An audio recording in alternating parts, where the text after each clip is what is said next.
काय प्रण आपण यावेळेस या वाढदिवसाला घेतलेला आहे? प्रत्येकाच्या जीवनात एक एक वर्ष वाढत असते, प्रत्येकाच्या जीवनात वाढदिवस येतो. आता ते कार्यकर्ते जे असतात आपले, ते उत्साही कार्यकर्ते ते कार्यक्रम घेत असतात.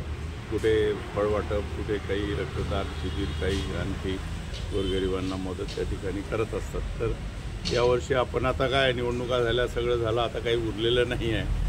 आमच्या पक्षाला अपयश आलं. आता त्याचे कारण मीमांसा शोधणार आहोत आम्ही. आणि वाढदिवसाच्या निमित्ताने या गरीब जनतेला न्याय त्या ठिकाणी मिळाला पाहिजे. परंतु आपण टी व्ही उघडली की दुसरंच काही त्या ठिकाणी दिसते. कुठे मर्डर, कुठे अन्याय, अत्याचार, महिलांवर अत्याचार, कुठे काय काय अत्याचार सुरूच आहे. हे कुठेतरी थांबले पाहिजे. या निमित्ताने मी परमेश्वरास माझ्या वाढदिवसाच्या निमित्ताने प्रार्थना करतो की तथागता हे सर्व थांबव बाबा, आणि आम्हाला युद्ध नको, आणि आम्हाला बुद्ध हवा, शांती हवी. शांती म्हणजे नांदली पाहिजे या राज्यामध्ये. यासाठी आम्ही तथागताच्या चरणी साकडे घालतो आहे. भाऊ, उद्या आपला वाढदिवस काय काय कार्यक्रमाचं आयोजन केलेलं आहे? आम्ही आता वाढदिवस साजरा करत नाही, परंतु नववर्ष स्वागत सोहळा आम्ही फुटाळ्या चौपाटीवर करतो. इथे 20-25 लोक असतात.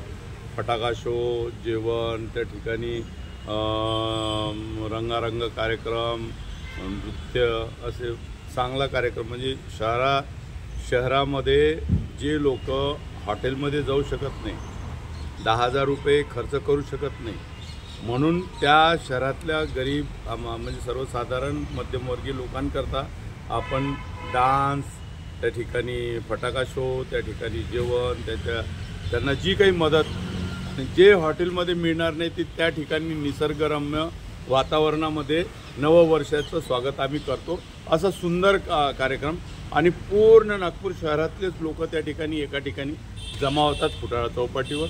असा सुंदर रंगारंग कार्यक्रम आम्ही दरवर्षी करतो त्या ठिकाणी. उद्या भोजनदानाचा कार्यक्रम ठेवलेला आहे. आमच्या दर्शकांना आणि जनतेला काय आवाहन करायचं? जनतेला काय आवाहन करायचं? त्यांनी सर्व धर्म समभावाची भावना जागृत करावी. एकात्मता नांदली पाहिजे. त्याच्याकरता आपण या ठिकाणी जातीवाद त्या ठिकाणी नसला पाहिजे. आणि मदतीची भावना प्रत्येक नागरिकाच्या मनामध्ये राहिली पाहिजे. आणि भाईचारा कायम राहिला पाहिजे. बंधुत्व, प्रेम, समता आणि स्वातंत्र्य जे आहे, मूल्य बाबासाहेब आंबेडकरांची जे नीतिमूल्य, पंचशीलाचं त्या ठिकाणी पालन झालं पाहिजे. आपल्या कार्यक्रमाला कोणकोणते नेते उपस्थित राहणार आहे असं काही? ज्या लोकांना यायचं ते लोक येतील. आता अनेक लोकांना त्या ठिकाणी आपण बोलावलेलं आहे, तुम्हाला पण बोलावलेलं आहे. सगळे पत्रकार बांधव त्या ठिकाणी असतातच.